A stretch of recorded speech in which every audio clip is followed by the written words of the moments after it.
What a few months we've had. I can't ignore that most of the world has been stuck inside, while bars and restaurants have had to close because of the coronavirus. Since all bars and restaurants were closed, I know I've had to make myself a cocktail or two, or many. Thank goodness I've had advice from the world's best, the Lush Life family. I'm Susan Schwartz, your drinking companion, and this is Lush Life Podcast. Every week, we are inspired to live life one cocktail at a time by everyone in this industry. Since lockdown began, I've been asking my guests what their advice for the home bartender would be. For today's program, I've compiled them all into one episode to send you off on your own while Lush Life takes a short break for the rest of the summer. I'll still be hard at work transcribing the past episodes and bringing you loads more recipes and so much more. To keep up to date with everything, you can sign up to my weekly newsletter at alushlifemanual.com. We're building today's episode, starting with a shot of Dennis Brochi, the manager of all the bars at Claridge's Hotel in London. Yes, for me, I think it's keep it simple.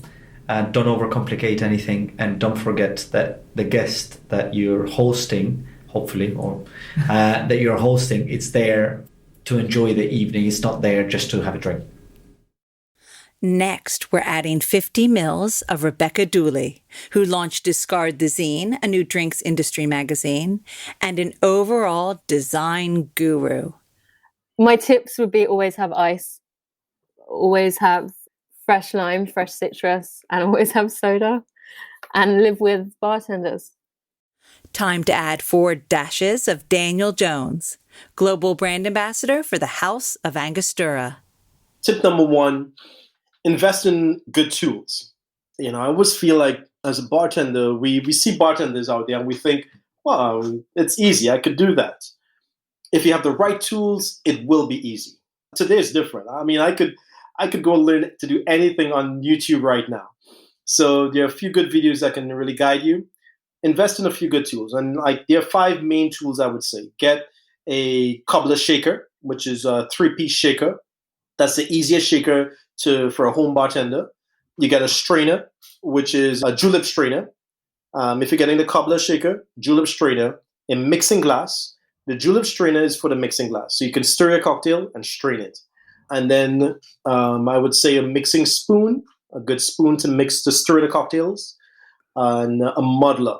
A muddler will be a nice option if you want to do some nice classic mojitos. So having those tools makes you feel like you can really deliver the job. Now, yes, of course, we all been through a lockdown phase, so we've been back to the basics using mason jars and stuff like that. But I can guarantee you, the quality of your daiquiri will never be the same when you have the right tools. The next on the list, I would say, would be invest in good quality spirits. If you're a home bartender, people have this, people who are not into cocktails, they think that a cocktail is like a sangria. The birth of sangria started with bad wine and you throw a bunch of fruits in there to preserve it. But no, sangria is good. I love good sangrias. But a cocktail requires good quality spirits. If you want a good cocktail, you need a good quality spirit. And a great example of that is a classic dry martini. You can test a bartender by asking for a classic dry martini. Of course, if a bartender suggests vodka, it's optional. Vodka is a thing today, but if you want a classic, you have to go with a gin. And then the quality of the gin, the type of gin you choose is a factor. The type of vermouth you choose is a factor. The type of ice you use is a factor. So you want to make sure that you have good quality spirits. So invest in the basics like rum, vodka, tequila, and vermouth.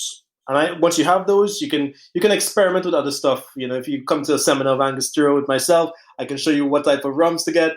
But those are some main spirits to get. Rum, vodka, tequila, and you don't have to go flavored stuff. You can just get the plain stuff. Then eventually advance from there. The next on the list, the third item I would say would be ice. Your quality of your ice makes a big difference. Imagine you're spending all this money on good spirits, and then you throw wet, bad ice into your cocktail, or ice that's tasting like chlorine. Like it's going to ruin that spirit. It's going to ruin the ice makes up for 20% of the cocktail. So you want to ensure that the quality of the ice is good mineral or distilled water. So my advice would be have a selection. So I love to do ice in my fridge. If you're home, get a silicone pan, right? A baking pan, anything. You don't go buy anything. It's already there. If you bake bread, if you have a plastic Tupperware, you can use that. But get spring water, distilled water, and you pour it in and you put it in the fridge. And that's it. The taste of the ice, cover it. Now, when the ice is frozen, you get your bread knife or serrated knife, you carve a little edge, tap it, you cut some nice blocks, and you put it in Ziploc bags and put it back in the freezer.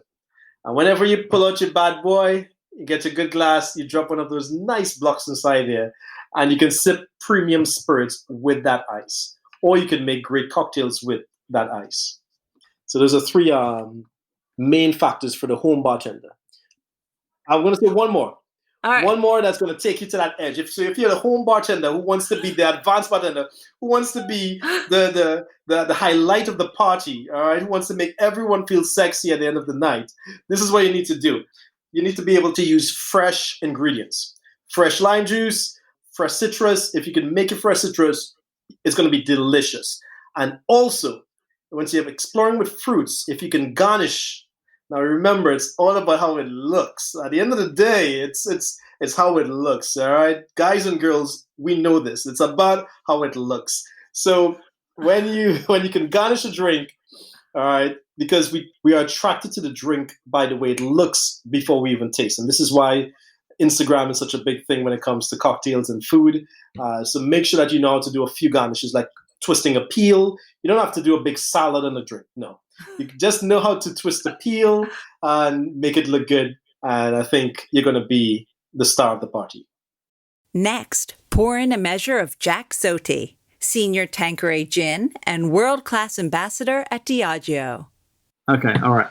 So the first one would be trust your palate. And it sounds really silly, but since I've been doing all of these Instagram live cocktail classes and whatnot, people, home amateur mixologists, love recipes, and I'm always really kind of flippant, and I'm like, oh, this is the recipe, but if you want it a bit sweeter, just put a bit more sugar syrup in it. And so, well, which one is it? And so follow the recipe by all means, but trust your palate, taste your drink, and feel free to change it. Tweak the acidity, tweak the balance. There is no right specific recipe. It's all down to your personal preference. I've learned that the hard way. I make a lot of drinks for my palate, and my mother-in-law, who keeps coming over to drink them, really doesn't like them because she's got a sweet tooth. And you'd do it in the bar, wouldn't you? The bartender asks you what you want, asks your preference, and a good bartender will always, without you knowing it, tweak it to your taste. And so you should do the same. And what's your second one? So that's the first one. Yeah. So the second one is ice. Ice is the most underrated ingredient in cocktails and the cheapest thing for you to produce. If you want to make good cocktails and you're worrying about what to buy, I know on your blog you've got some amazing links to some really cool places to get all the right equipment and some really good products. But the one thing that's not going to cost them anything is to just care about the ice they're putting into their drinks. And so general rule of thumbs are more ice the better. Fit in as much ice into that drink as possible. Don't buy party ice because it's quite small cubes and it melts really quickly. Make sure you haven't got any stinky takeaways in your freezer or leftovers because it will quickly scent the ice. Ice is really porous, so kind of have like fresh ice, don't have it sitting in there. But I guess the best advice would be if you just want to do something really simple you haven't got to think about, buy deep, thick ice cube trays and just have big blocks because it's going to be the kind of highest quality. And then use filtered water in your ice instead of tap water if you live in London, especially. If you live in Scotland, Scottish tap water is pretty lovely. But you just want to make sure you've got pure water because it's going to make up a third of your drink ultimately. So it's very important. Now we need a twist of Sasha Filimonov, Hendrick's Gin UK brand ambassador. Needless to say, her sip is very gin-centric. My top suggestion, and I think it's a really simple one, is to put a bottle of gin in the freezer as well as 2 glasses, because that means that when you need an emergency martini, you're about 30 seconds away from one. It's absolutely brilliant. You can pre-dilute it a little bit if you want, not too much, otherwise it'll freeze, and put, a little vermouth in there. Or just freeze the gin, and if you like your martinis very, very naked, like I do, you could do a little vermouth rinse on your frozen glass or a little vermouth spritz, and then away you go. Now I drink my martinis out of a teeny martini glass, so it's a pretty responsible measure, I'd say. Now we have to add a few Greek spirits. First up is Vassilis Kurizis, owner of the Clumsy's Bar in Athens. Yeah, I think for me, the top tips is that you can use any tools that you can have in your house. It's nice to use a spoon, or it's good to use your knives instead. If you want to stir a cocktail, it's you don't have to search for special tools that's in your house. At the same time, you can do more built cocktails and keep the flavor and the consistency on them. It's very important because it's more easy to make built cocktails instead of making shaken cocktails in your house. And at the same time, bring your friends, the right number of quarantine, and try to keep your positive vibes, because that's very important even if you are in your house or in your bar. Got a little Grecian hospitality. Exactly. Greek hospitality. It's very important everywhere. And the second Greek spirit is Johnny Lovanos, founder of Stray Dog Wild Gin. I have a few tips. One tip I like to give is don't be afraid to make your own simple syrup. Simple syrup is one of the easiest things to make. It's literally just sugar and water. And you can flavor it with a lot of different things. Like at the restaurants, I like to make cinnamon simple syrup, where you basically add 1 cup of water, 1 cup of sugar, throw in a piece of a cinnamon bark or maybe a teaspoon of cinnamon, let it boil for maybe 5 minutes, and then you have an awesome cinnamon flavored syrup that you could add to your old fashions. You could add it to other different types of cocktails. And you could basically do that with any type of spice or even herbs. So like I like making, Earl Grey syrup. You basically make tea, add a cup of sugar, and now you have an Earl Grey simple syrup. And as a home bartender who likes to experiment, just making a simple syrup is a very inexpensive way, an easy way to just completely take your cocktails to that restaurant or bar quality. Also, at the restaurants, we like to do our own infusions. And infusing is also a very easy thing to do. So maybe just experiment with, again, different herbs you have. And it works really well with any kind of alcohol. But I like to try it with vodka or gin. Take some tea or take a spice like cardamom. Let it sit for overnight and let it see how it tastes the next day. And then you could go and take your cocktails to the next level. And even if you're just doing classic cocktails, like if you like to make margaritas at home, if you have your own chili-infused tequila, that's the best way to make a delicious spicy margarita without having to muddle peppers. Or if you really like to make gimlets, for example, you could take either your tea-infused simple syrup or your gin-infused with an herb, and now you have a whole new cocktail that is a restaurant and bar quality. So I like to experiment with those two things. And then it's also good to invest in a nice quality shaker and a jigger. Always measure your ingredients, because that's the only way you're going to get it to taste exactly like the recipe's meant for. Cocktails is all about balancing bitterness, sweetness, acidity, and alcohol. And unless you're measuring your ingredients, you're probably not going to be balanced. It takes a lot of practice to be able to eyeball things, and even the most professional advanced bartenders can't do it that well. So, just invest in a little jigger, costs you $10-15, and you'll have perfectly measured drinks.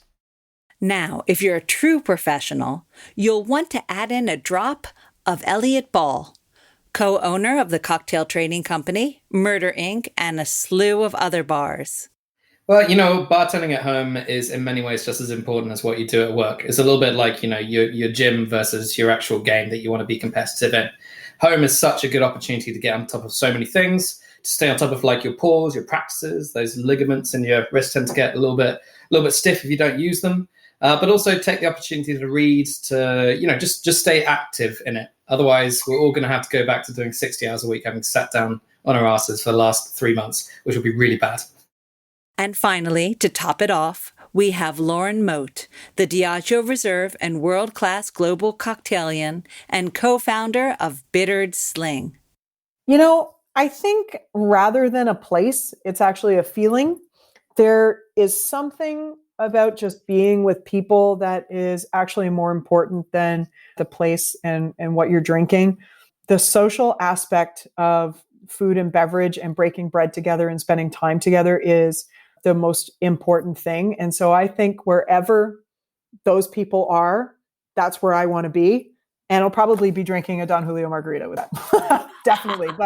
But I think it's more important now than ever that we fundamentally understand that hospitality has multiple branches, and food and beverage are one of the branches from that discipline.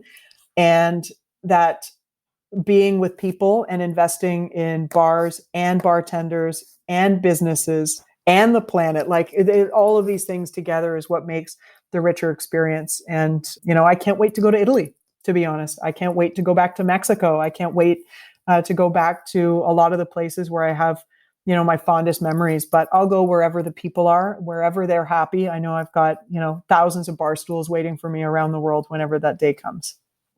I love that answer. That's a good answer. Good.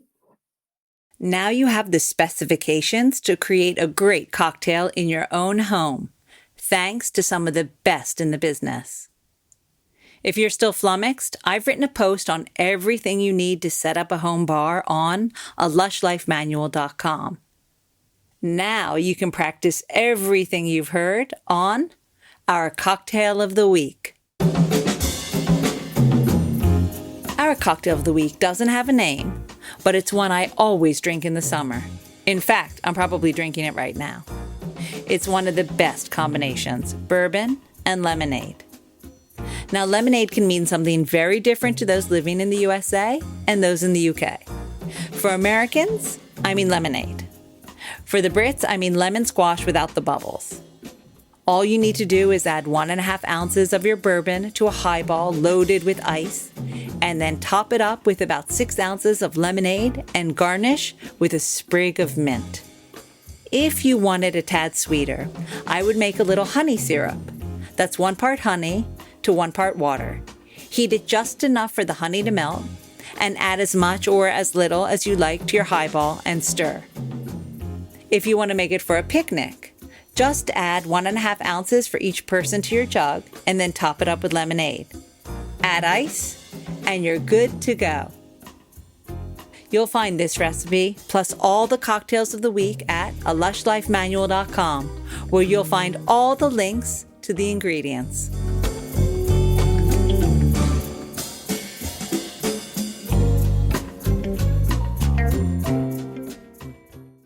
As I said before, Lush Life is taking a short break. But you can catch up on all the episodes you missed, and you can make all of our cocktails of the week while I'm working on bringing you another season of fabulous guests.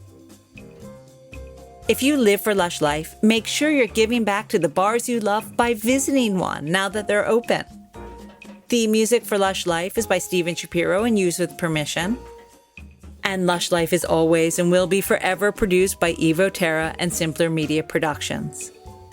Which leaves me to say the wise words of Oscar Wilde: all things in moderation, including moderation. And always drink responsibly and wash your hands and stay safe.